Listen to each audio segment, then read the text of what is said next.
이 시간 하나님께서 우리에게 주신 말씀 함께 봅니다. 로마서 13장 11절에서 14절 말씀입니다.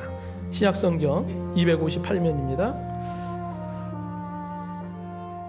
또한 너희가 이 시기를 알거니와 자다가 깰 때가 벌써 되었으니 이는 이제 우리의 구원이 처음 믿을 때보다 가까웠음이라. 밤이 깊고 낮이 가까웠으니 그러므로 우리가 어둠의 일을 벗고 빛의 갑옷을 입자. 낮에와 같이 단정히 행하고 방탕하거나 술 취하지 말며 음란하거나 호색하지 말며 다투거나 시기하지 말고 오직 주 예수 그리스도로 옷 입고 정욕을 위하여 육신의 일을 도모하지 말라. 아멘. 여러분, 대림절 세 번째 주일을 맞이합니다. 우리 주님은 반드시 다시 오십니다. 그날을 지혜롭게 잘 준비하는 저와 여러분 되기를 주님의 이름으로 축원합니다.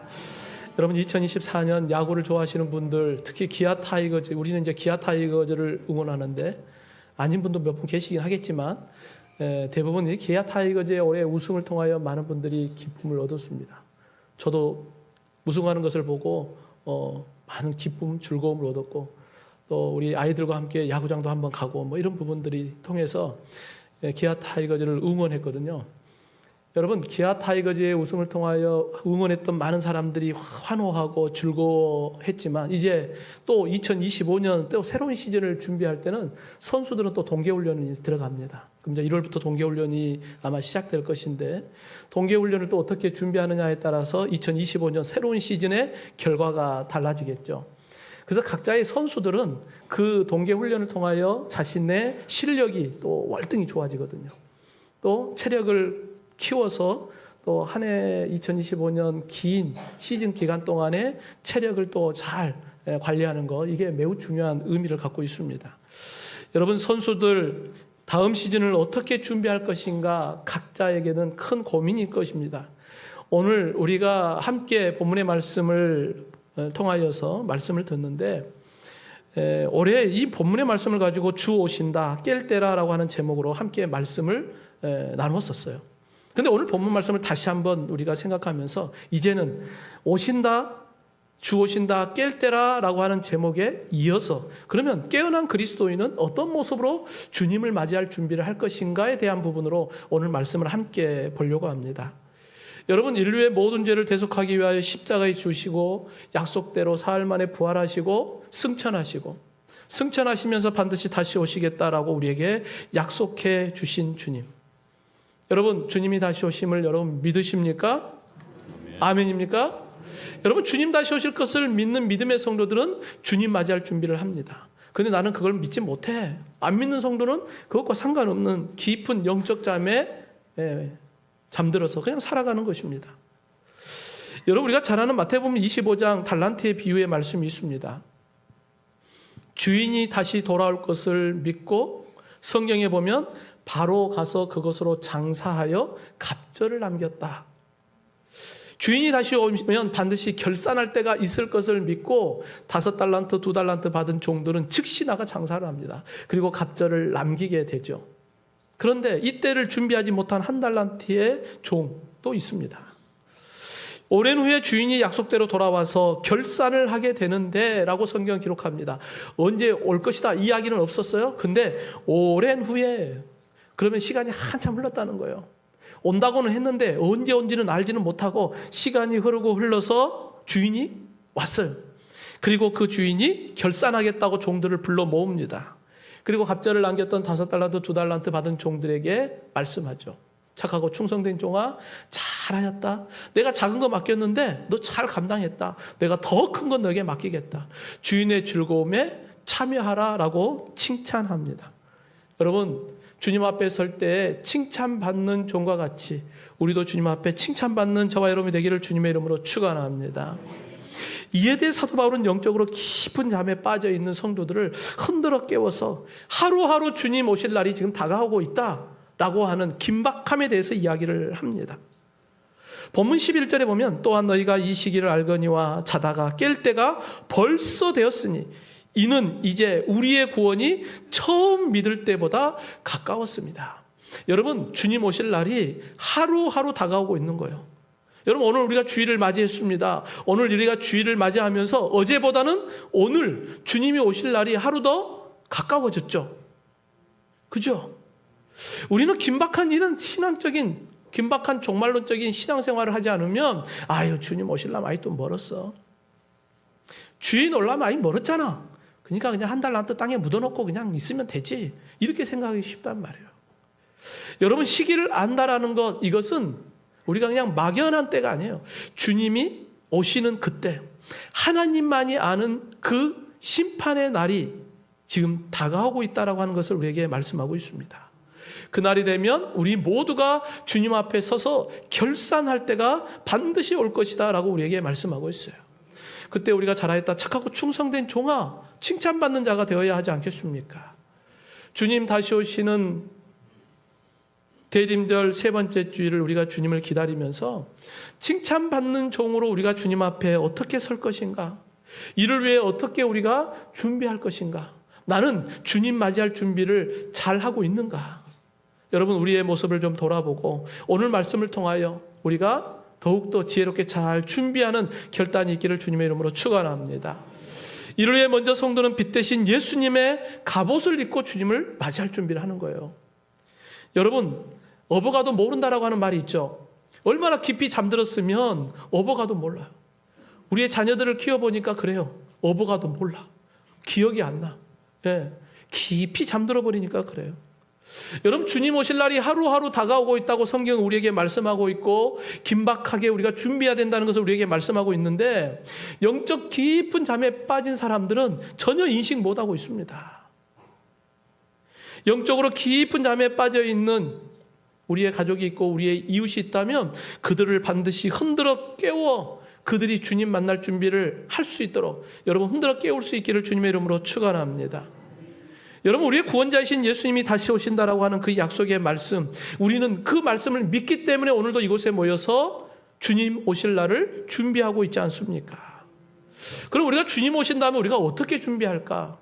오늘 보면 12절의 말씀에 밤이 깊고 낮이 가까웠으니 그러므로 우리가 어둠의 일을 벗고 빛의 갑옷을 입자라고 말씀하고 있습니다. 밤이 깊다라고 하는 말은 영적으로 지금 죄악에 깊이 빠져 있다라고 하는 의미입니다. 또한 여러분, 밤이 깊다라고 하는 말은 지금 날이 밝을 날이 점점 시간이 다가오고 있다.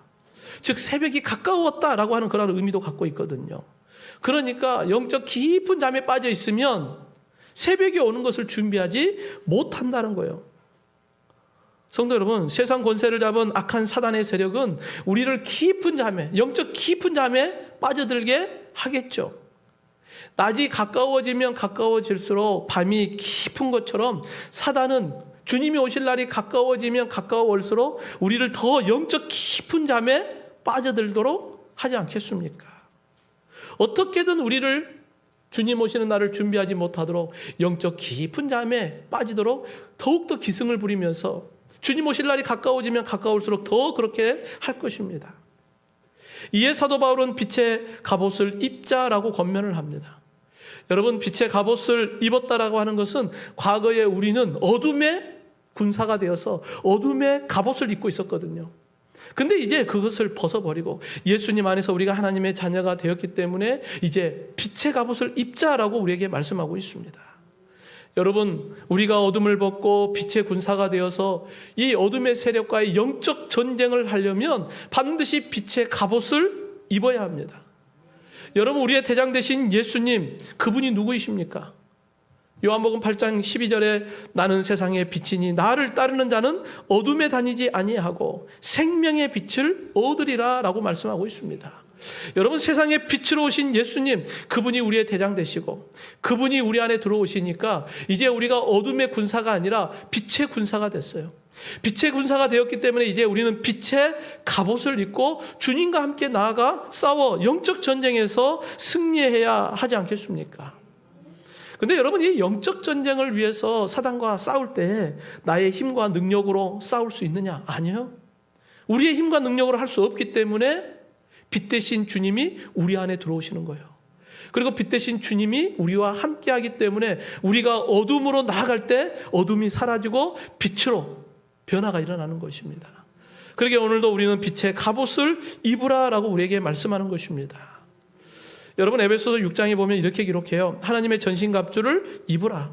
우리의 씨름은 혈과 육을 상대하는 것이 아니요 통치자들과 권세들과 이 어둠의 세상 주관자들과 하늘에 있는 악의 영들을 상대함이라. 그러므로 하나님의 전신갑주를 취하라라고 우리에게 말씀하고 있습니다. 여러분, 우리가 영적 전쟁은 체력을 키워서 이길 수 있는 게 아니에요.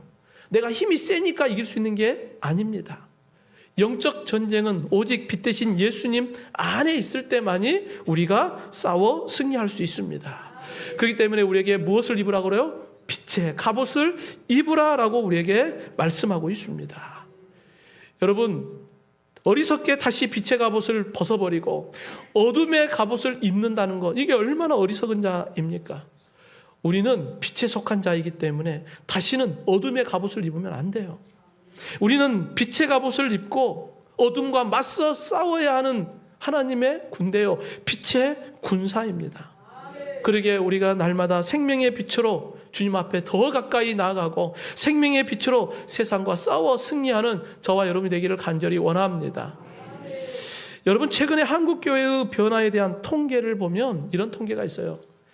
여러분, 과거에 우리 교회학교 친구들이 어떻게 교회 왔냐 하면 친구가 인도에서 왔습니다. 친구가 교회 가자고 해서 왔습니다 하는 아이들이 많았어요.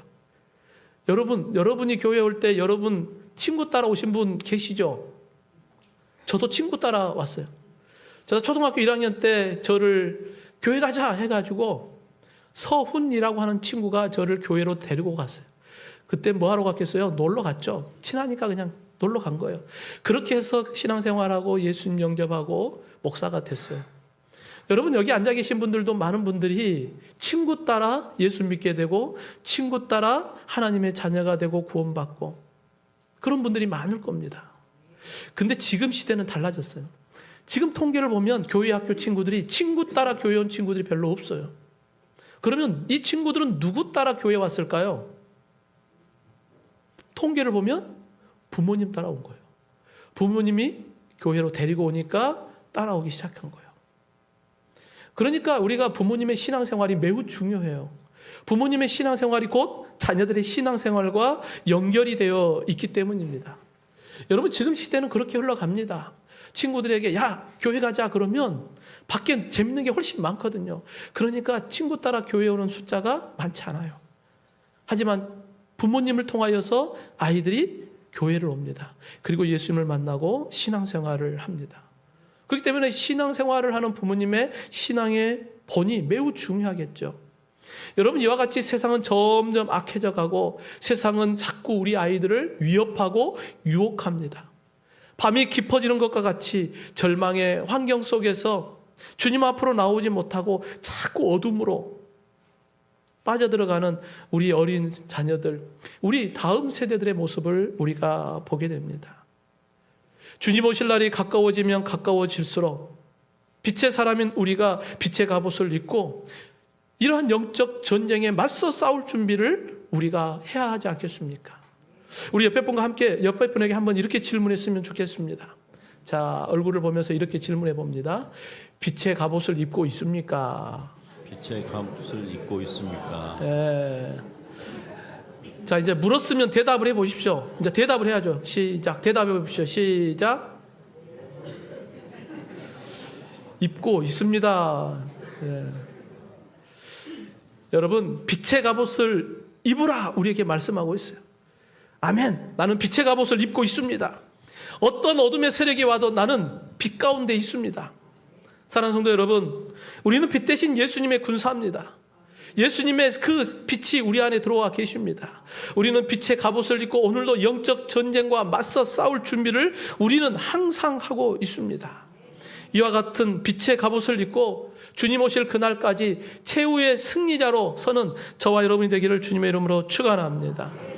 또한 믿음의 성도는 정욕을 위한 육신의 옷을 벗어버려야 돼요. 여러분, 정욕을 위한 육신의 일을 하며 살았던 그 옛사람의 모습을 벗어야 돼요. 여러분, 과거에 우리는 밤에 속한 자였어요. 그러니까 어둠의 일을 하면서 살 수밖에 없었어요. 죄의 종이었으니까 죄의 모습으로 살아갈 수밖에 없었어요. 왜요? 주인이 사단이었고 마귀였고 죄가 우리의 주인이었기 때문에 주인이 끌고 가는 대로밖에 살 수가 없었겠죠. 근데 이제 우리가 예수 그리스도 안에서 낮에 속한 자가 되었고 빛의 자녀가 되었기 때문에 이제 우리가 해야 할 일은 어둠의 일이 아니라 빛의 일이에요. 낮의 일을 하는 것입니다. 우리가 죄의 종이 아니라 하나님의 자녀가 되었으니까 하나님의 자녀로서의 신분에 맞는 거룩한 삶을 살아가야 하는 것입니다. 우리는 주님 다시 오실 그날이 올 거라고 우리가 믿고 있지 않습니까? 그럼 그날까지 우리가 어떻게 주님을 맞이할 준비를 할 것인가? 근데 우리는 가끔 이런 생각을 해요. 주님 오신다고는 했는데 아직은 좀 멀리 있는 것 같고 내가 주님 앞에 설 날도 아직은 좀 여유가 있는 것 같고 그러면 어떤 생각을 해요? 그래도 내가 이 땅에 발을 디디고 사는데 적당하게 세상과 좀 타협하고 적당하게 살다가 주님 앞에 설 날이 되면 좀 더 잘하면 되지. 믿음은 믿음이고 현실은 현실이고 교회 안에서의 신앙생활은 교회 안에서의 신앙생활이고 삶의 현장은 또 뭐 적당하게 세상과 타협해 가면서 살면 되지 않을까? 그러한 모습이 우리의 마음속에 이렇게 스며들 때가 있습니다. 여러분 생각은 어떠십니까? 여러분, 우리 주님의 마음은 어떨까요? 주님의 생각은? 오늘 보면 13절에 이렇게 말씀합니다. 낮에와 같이 단정히 행하고 방탕하거나 술 취하지 말며 음란하거나 호색하지 말며 다투거나 시기하지 말라. 그러면서 본문 14절 말씀에 이렇게 이야기해요. 정욕을 위한 육신의 일이다 라고 이야기해요. 이와 같이 정욕을 위한 육신의 일 하지 말라라는 거예요. 왜요? 주님 곧 오시니까 너희들이 빛의 갑옷을 입고 이와 같이 어둠에 속한 삶을 살지 말라라고 우리에게 말씀하고 있습니다.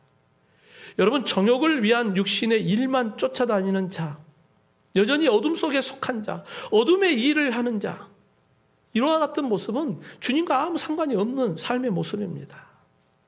그러기에 오늘도 주님의 말씀은 이 빛의 갑옷을 입은 우리 믿음의 성도들에게 너가 빛의 자녀답게 살아야 하지 않느냐라고 우리에게 말씀합니다. 이를 위하여 낮과 같이 단정히 행하라. 여러분, 낮은 모든 것이 다 드러나요. 내가 어떤 일을 하면 낮은 밝히 우리를 비추고 있으니까 누군가가 나를 보겠죠. 그러니까 우리가 그걸 인식하며 삶을 살아갈 때에 조심히 단정하게 살아갑니다. 근데 밤이 되면 안 보잖아요.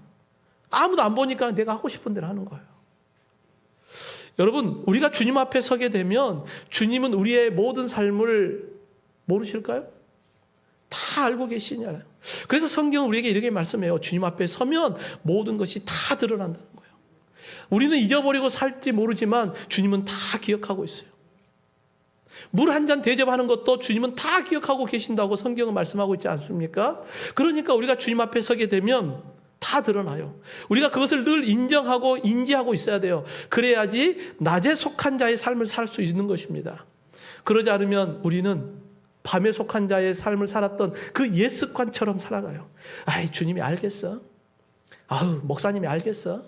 적당하게 세상과 타협하며 삽니다. 근데 결국은 주님 앞에 설 날이 오면 그때 부끄러움이 되는 거예요. 여러분, 우리가 있어야 할 자리가 어떤 자리인가? 낮에 속한 자의 삶으로 우리가 서 있어야 할, 단정히 행해야 할 자리가 어디인가를 우리가 잘 분별해야 돼요. 이걸 분별하지 못하면 어리석은 자의 자리에 서게 됩니다. 시편 1편 1절에 복 있는 사람이 있어야 할 자리와 그렇지 않는 자의 모습을 말씀하고 있어요. 그래서 악인들의 꾀를 따르지 아니하며 죄인들의 길에 서지 아니하며 오만한 자의 자리에 앉지 않는다는 거예요. 빛에 속한 자는 여기에 자리에 서는 게 아니라 빛의 자녀가 서야 할 자리가 있다는 거예요. 성도 여러분, 여전히 내 삶에 해결되지 못하는 육신의 일이 내 안에 있지 않습니까? 빛의 자녀가 됐는데 여전히 어둠 속에 있을 때의 그와 같은 모습이 내 안에 있지 않습니까? 날마다 그것이 우리가 신앙생활 하는데 우리 마음속에 참 걸림돌이 됩니다. 여러분, 사도 바울은 안 그랬을까? 여러분, 믿음 좋은 사도 바울도 우리와 똑같은 고민을 합니다. 사도 바울이 다메섹에서 부활이 예수님을 만나고 난 이후에 내가 이방인의 사도로 부름도 받고 하나님의 자녀가 되었다. 그래서 나는 하나님의 법을 쫓아 살기를 원하는데 여전히 내 안에 죄의 법이 내 안에 들어와서 나로 하여금 날마다 이러한 갈등을 하게 만든다. 그래서 사도 바울은 오라 나는 공고한 자로다 라고 하는 그런 고백을 합니다. 성도 여러분, 이 모습이 우리의 모습이기도 해요. 그때마다 우리의 연약한 모습을 보면서 어떤 생각을 합니까? 나는 안 돼. 그런데 우리에게는 낙심할 것이 아니라 오히려 이러한 모습이 우리에게는 희망이 됩니다. 왜 그럴까요? 여러분, 내 안에 주님이 계시니까 내가 어둠 가운데 있다라는 거 알게 되는 거예요. 내가 그걸로 인하여 내가 고통스러운 것은 주님이 내 안에 계시기 때문에 그러한 마음을 갖는 것입니다. 성령이 내 안에 계시기 때문에 내 죄된 모습으로 내가 괴로워하는 것입니다. 오늘도 내가 빛의 자녀인데 내가 왜 이렇게 살까라고 하는 그러한 부끄러움의 모습이 내 안에 이러한 갈등을 일으킨다는 것은 내가 하나님의 자녀이기 때문에 그러한 모습이 나타나는 거예요. 여러분, 내가 어둠에 속하고 사단의 종이었다면 이런 갈등할 필요가 없는 거예요. 어둠을 행하고 죄를 행해도 내 안에 그냥 평안해요. 왜요? 갈등이 없으니까. 근데 오늘도 내가 하나님의 빛의 자녀가 되어서 이러한 갈등을 한다는 것은 내가 하나님의 자녀이기 때문에 이러한 고민도 하는 것입니다. 여러분, 낙심할 게 아니라 이러한 모습을 통하여서 주님이 내 안에 계시니까 내가 더 거룩하게 살아야지 하는 그러한 결단을 하면 되지 않겠습니까? 데살로니가전서 5장 5절에 너희는 다 빛의 아들이요 낮의 아들이라 우리가 밤이나 어둠에 속하지 아니하였다라고 우리에게 말씀하고 있습니다. 우리는 빛의 아들입니다. 낮의 아들입니다. 그렇기 때문에 더 이상 밤에 속한 어둠에 속한 자의 삶을 살면 안 되는 것입니다. 그렇기 때문에 우리가 어둠 가운데 살아가는 그러한 모습이 내 안에 나타나면 이걸 깨닫게 하시는 하나님의 은혜가 있는 거예요. 왜 성령께서 우리로 하여금 너 왜 어둠에 있냐? 왜 너 어둠의 종으로서의 그러한 모습을 여전히 살아가고 있냐라고 우리에게 책망할 때 우리가 그 음성을 들을 때 우리가 뭐 하기를 원하실까요? 우리의 죄된 모습에 대해서 우리가 깨닫게 됐을 때 성령께서 우리를 깨닫게 하셨을 때 하나님은 우리에게 무엇 하기를 원하실까요? 바로 회개입니다. 왜 그런 마음을 우리에게 주셨을까요? 거기서 돌아서라는 거예요. 내가 빛의 자녀이지 않냐? 너가 낮에 속한 자 아니냐? 그러니까 너 거기서 돌아서서 회개하여 주께로 오라라고 우리에게 말씀하고 있는 것입니다. 한 소년이 어려서 부모님을 잃었어요. 어려운 가운데 해군에 입대하여 선원으로서의 삶을 살아갑니다. 그리고 그가 훗날에 노예를 무역하는 그러한 일을 하기 시작해요. 그러다 보니까 그의 심령에 악해져 가고 자신이 하나님을 떠나고 자신이 죄인인 것조차도 잊어버리고 삽니다. 하루는 그 배를 타고 가는데 큰 폭풍을 만나요. 침몰할 위기가 찾아오니까 잊어버렸던 하나님을 찾기 시작합니다. 하여튼 힘들면 주님 앞으로 돌아오는 거예요. 그 위기를 통하여서 회개하고 주님 앞에 간절히 기도해요. 그때 하나님은 그 위기를 극복하게 해주시죠. 이 사건을 계기로 통하여서 하나님을 더 믿게 되고 회개하고 이제는 주님을 위한 삶을 살게 되고 목회자가 되어 복음을 전하게 됩니다. 그리고 훗날에 찬송가 305장 나 같은 죄인 살리신이라고 하는 곡을 작곡한 존 뉴턴의 모습입니다.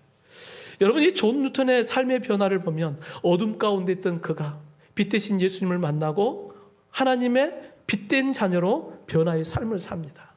그리고 이 찬송가의 가사의 고백처럼 많은 사람이 회개하고 주께로 돌아오는 빛의 자녀의 삶을 살아가는 모습을 우리가 보게 되죠. 사랑하는 성도 여러분, 우리는 빛의 자녀입니다. 날마다 거룩하신 주님 앞에 더 가까이 어둠으로 달려가지 말고 빛 대신 주님께로 더 가까이 달려가기를 간절히 원합니다. 빛의 자녀답게 하나님의 영광을 드러내며 거룩한 길을 가는 저와 여러분, 주님 오시는 그날까지 주님 앞에 부끄러움 없는 빛의 자녀로 살아가는 저와 여러분이 되기를 주님의 이름으로 축원합니다. 마지막으로 성도는 빛의 자녀로서 낮에 속한 거룩한 영의 일을 하는 것입니다. 여러분, 우리가 어둠에 속한 정욕을 위한 육신의 일을 추구하며 살았다면 이제 예수님을 나의 주로 영접하고 빛의 자녀가 되었으니까 육신의 일을 하는 게 아니라 이제 영의 일을 하는 것입니다. 오늘 본문 14절에 오직 주 예수 그리스도로 옷 입고 정욕을 위하여 육신의 일을 도모하지 말라. 여러분, 이제는 육신의 일을 도모하는 자가 되지 말라는 거예요. 이제는 영의 일을 위한 삶을 살라고 우리에게 말씀하고 있습니다. 이를 위해 오직 주 예수 그리스도로 옷 입으라라는 거예요. 여러분이 옷을 입으라라고 하는 이 원어의 의물 속에 보면 옷 속으로 들어가라 하는 거예요. 철저하게 옷 속으로 들어가라는 거예요. 여러분, 옷을 입는다는 것은 어떤 의미가 있을까요? 부끄러움을 가린다든지 아니면 추위를 막는다든지 그러한 의미가 있겠죠. 그런데 오늘 본문에서 이 옷을 입으라라고 하는 이 의미는 신분에 대한 이야기입니다. 내가 어떤 옷을 입느냐에 따라서 그 사람의 신분이 달라지잖아요. 그죠? 여러분, 아담이 에덴 동산에서 범죄하고 쫓겨날 때 하나님께서 아담에게 가죽옷을 입혀줍니다. 그 가죽옷의 원어를 보면 긴 옷이라는 의미를 갖고 있어요. 여러분, 긴 옷은 왕이나 귀족들이 입는 옷입니다. 그 사람들은 긴 옷을 입고 화려함으로 하루하루를 살아가요. 그런데 종들은 달라요. 종들은 일해야 하기 때문에 긴 옷을 입으면 일을 못해요. 그러니까 종들이 입는 옷은 어떤 옷이에요? 짧은 옷이에요. 소매도 짧고 길이도 짧아요. 그러니까 어떤 옷을 입느냐에 따라서 그 사람의 신분이 나타나요. 우리는 어떤 옷을 입는 거예요? 주 예수 그리스도의 옷을 입는 거예요. 그러니까 우리의 신분은 누굽니까? 우리는 주 예수 그리스도께 속한 자임을 여러분 믿으시기를 주님의 이름으로 축원합니다. 그러니까 이제 신분에 맞는 옷을 입고 신분에 맞는 행동을 해야죠. 여러분, 왕과 귀족과 같은 그런 옷을 입고 종과 같은 삶을 살면 되겠습니까? 우리가 예수님께 속한 자이기 때문에 이제는 예수님 닮아가는 삶, 예수님의 삶을 우리가 살아가야죠. 여러분, 예수님의 삶이 어떤 삶일까요? 예수님의 성품, 우리가 생각해 보면 예수님은 사랑이거든요. 여러분, 요한일서 4장 8절에 사랑하지 아니하는 자는 하나님을 알지 못하나니 이는 하나님은 사랑이십니다. 여러분, 2000년 전 예수님은 구약 시대의 선지자들을 통한 하나님의 약속의 말씀대로 이 땅에 오셨습니다. 육신을 입고 이 땅에 낮고 천한 인간의 모습으로 우리에게 오셨고 인류의 구원을 위하여 자신의 생명을 십자가의 대속의 제물로 내어주셨어요. 물과 피를 다 쏟으시고 그 생명의 대가를 통하여서 모든 믿는 자에게 영원한 생명을 주셨습니다. 우리는 그 사랑을 받은 자입니다. 이제는 우리가 주 예수 그리스도의 옷을 입고 주님의 사랑을 나누는 자가 되어야 하지 않겠습니까? 사도 바울이 교회를 핍박하고 성도들을 박해하는데 누구보다도 앞장섰던 그의 삶. 하지만 예수님을 만나고 그의 삶은 완전히 달라졌어요. 이방인들에게 사랑의 복음, 생명의 복음을 전하였어요. 여러 가지 위기를 만나고 생명의 위기, 또 고난과 환난, 핍박을 만나면서도 그들에게 생명의 복음을 전해 주었습니다. 주 예수 그리스도의 생명의 옷을 우리가 입었으니까 우리는 이제 육에 속한 자의 삶이 아니라 영에 속한 삶, 빛의 갑옷을 입은 빛의 용사로 일어서야 하지 않겠습니까? 최근에 윤석열 대통령의 계엄령으로 인하여서 여의도에 많은 사람들이 모였잖아요. 그리고 많은 사람들이 그 응원봉을 흔들면서 탄핵을 외치지 않습니까? 그 모습을 보면서 대한민국을 사랑하는 사람들이 있어서 이 나라는 그래도 희망이 있다 하는 생각을 해봅니다. 그리고 거기서 조금 더 생각을 해봅니다. 하나님의 나라를 위하여 이 많은 사람들이 모여서 함께하면 얼마나 좋을까? 하나님의 나라를 위하여서 빛의 용사들이 함께 모여서 복음을 선포하면 얼마나 좋을까? 우리가 구경꾼으로 방관자로 빛의 갑옷을 입고 있으면서도 우리가 그렇게 살아가고 있지는 않는가? 우리가 서로 권하고 권하여서 우리가 함께 빛의 갑옷을 입고 이 어둠의 세상을 빛으로 밝히는 그러한 주 예수 그리스도의 옷을 입고 나아가야 하지 않겠는가 하는 생각을 해봅니다. 한 작은 마을에 전기가 끊겼어요. 온 마을이 캄캄합니다. 사람들이 어두우니까 불편도 하지만 두려움도 있었어요. 그때 한 아이가 촛불을 켜고 마을 한가운데 서게 됩니다. 이 모습을 보았던 모든 마을 사람들이 집에 있는 초로에 불을 밝히고 마을 중심으로 모였습니다. 함께 모이니까 그 작은 희미한 불빛이 밝은 빛이 되어서 온 동네를 밝게 비추고, 그러니까 어둠 속에 있던 두려움이 사라지게 되었습니다. 여러분, 우리가 생각해 볼 때 한 소년의 그 촛불이 무슨 빛을 발하겠느냐 하는 생각을 할 수 있지 않겠습니까? 그런데 한 사람 한 사람이 그 촛불을 모으니까 밝은 빛을 비추었어요. 나는 연약하고 나는 부족하지만 내 안에 생명의 빛 대신 주님이 함께 계시고 또 함께하는 우리 믿음의 성도들이 함께한다면 이 어둠의 세상을 능히 밝히는 놀라운 역사가 일어날 것을 믿습니다. 사랑하는 성도 여러분, 우리는 다시 오실 주님을 기다리는 대림절 세 번째 주일을 맞이합니다.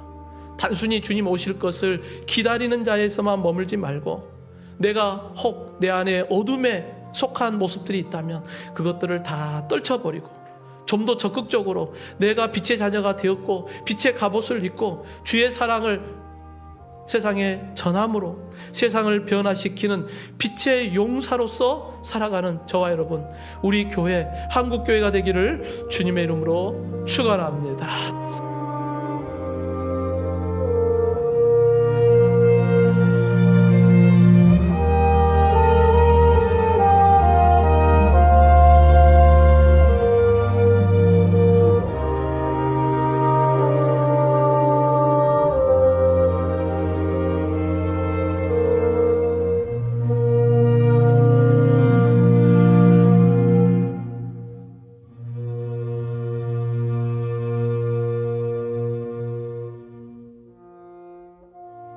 또한 너희가 이 시기를 알거니와 자다가 깰 때가 벌써 되었으니 이는 이제 우리의 구원이 처음 믿을 때보다 가까웠음이라. 밤이 깊고 낮이 가까웠으니 그러므로 우리가 어둠의 일을 벗고 빛의 갑옷을 입자. 낮에와 같이 단정히 행하고 방탕하거나 술 취하지 말며 음란하거나 호색하지 말며 다투거나 시기하지 말고 오직 주 예수 그리스도로 옷 입고 정욕을 위하여 육신의 일을 도모하지 말라.